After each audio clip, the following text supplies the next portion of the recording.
Michael, how good does it feel to be back amongst the runs? It's about time, I guess. Look, I think the team should be extremely proud of the position we're in at the moment. We've copped a little bit of criticism after not making enough runs in the first 2 Test matches, and rightly so. But I think the way everybody did their job in our first innings is credit to all the boys. We've worked exceptionally hard in the lead up to this Test match, and it was nice for everyone to get a little result. But we've got a lot of work ahead.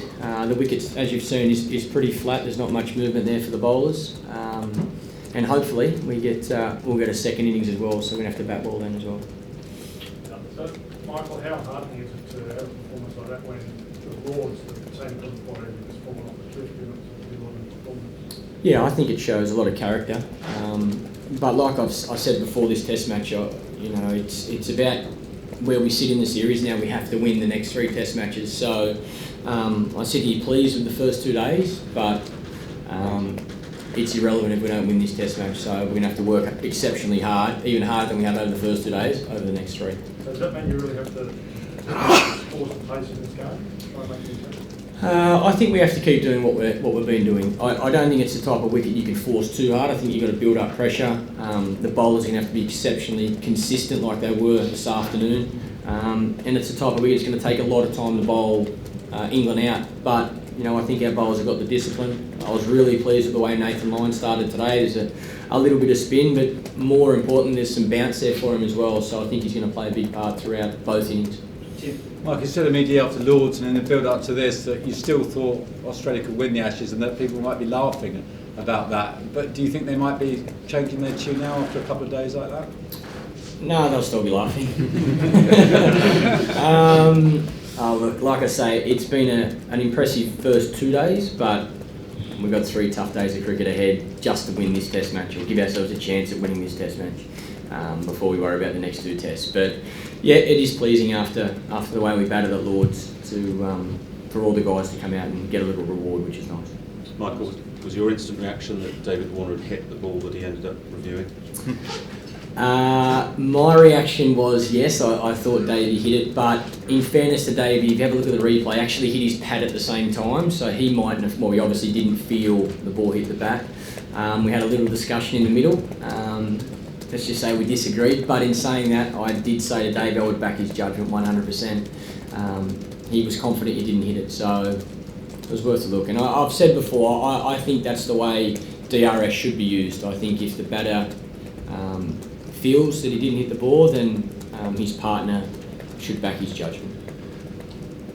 Michael, what was your instinct with Tim Bresnan, the fielder, when it clear he didn't actually hit that and didn't review it?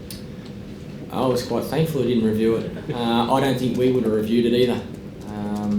We appealed and felt, obviously the reason you appeal you think it's out, but there was probably enough doubt there for us to not review it if it was given not out. But fortunately, we got one that went our way, which is very nice. There was quite a big crowd reaction for David Warner. Do you think booing's got a place in Test cricket, or don't you like to hear it? Where's this answer going to go? It's not the first time I've heard a player get booed, and I'm sure it won't be the last. And it's not just England that it happens. I've been booed in my own country, so I know what it feels like. As a player, you've got a job to do. You're pretty focused when you're walking out the bat, so I can guarantee you it wouldn't affect Davey one bit. He seems to, I'm asking, does he deal with being the villain okay or not? Davey? Yeah. Oh, he loves it. There's no doubt about it. Yeah, look, like I say, it's water off a duck's back for Davey. He knows he's a competitor on the field. There's no doubt about it, and he won't take a step backwards. So, and that's always a big part of our team. He's got that aggressive approach, that intent. He plays cricket the right way. Once he crosses that line, he's there to win. But he's still, once he walks back off the field, extremely respectful. Right. Michael, what are the main reasons, in your opinion, that the batting has worked so well this time around? Winning the toss is a good start, and getting the bat on a flat wicket's a pretty good start as well. Look, I think guys made the most once they got in.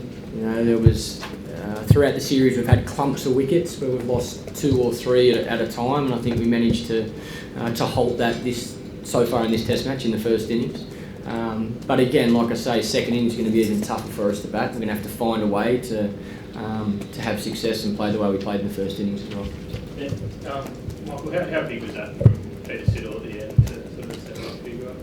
Yeah, I think that all the bowlers did a really good job today. I think we assessed conditions really well. We worked out that we're probably going to have 5 or 6 overs with a new ball, where it's going to be quite hard and you might get some catches in the slip region. And then the ball's going to get soft. We're going to have to bowl a lot straighter at the stumps.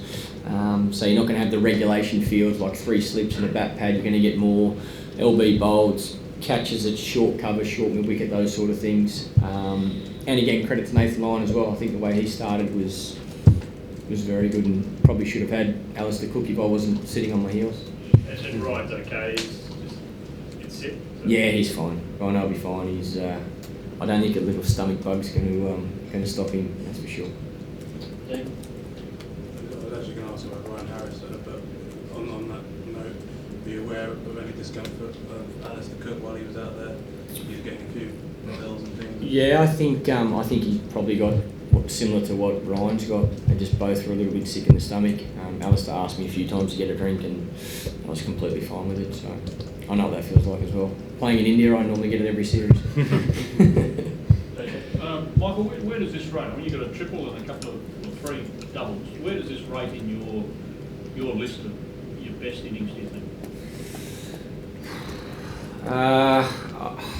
I don't want to compare, to be honest. I've enjoyed every 100 I've got for Australia. I didn't feel that great yesterday or today, to be honest, at the crease. I felt there's probably enough in the wicket to just, I played and missed a hell of a lot and had a fair bit of luck. Don't get me wrong, I love the result. It's better than getting 0, that's for sure. But I think I'll be able to assess it more if we win the Test match. If we don't win the Test match, and I've said for a long time, it doesn't matter how many hundreds you get. If you're not winning games of cricket, they're irrelevant. So if we win this Test match, I'll be extremely pleased. Right. Do you now sort of intend to stay at number 4 for the foreseeable future? Mal, finally, I got 100 at number 4. What a miracle! What a miracle! Look, again, I don't know. We'll assess second innings, let alone next Test match. Yeah, the number doesn't bother me. I've been saying it for a while. It is nice though to finally have a 100 batting at number 4. I get Mal off my back, which is a nice feeling for a day anyway. But yeah, I'm not sure. I'm not sure if I'll stay there or if I'll move back to 5. Michael, I know you're big on hypotheticals, so Yeah. chance to enforce the follow-on, will you enforce the follow-on? Let's get our 3rd wicket tomorrow first. Yeah, I'm not even going there. Who knows? I would love to be in that position tomorrow to be able to make a decision on that, but I think it's going to take a lot of hard work.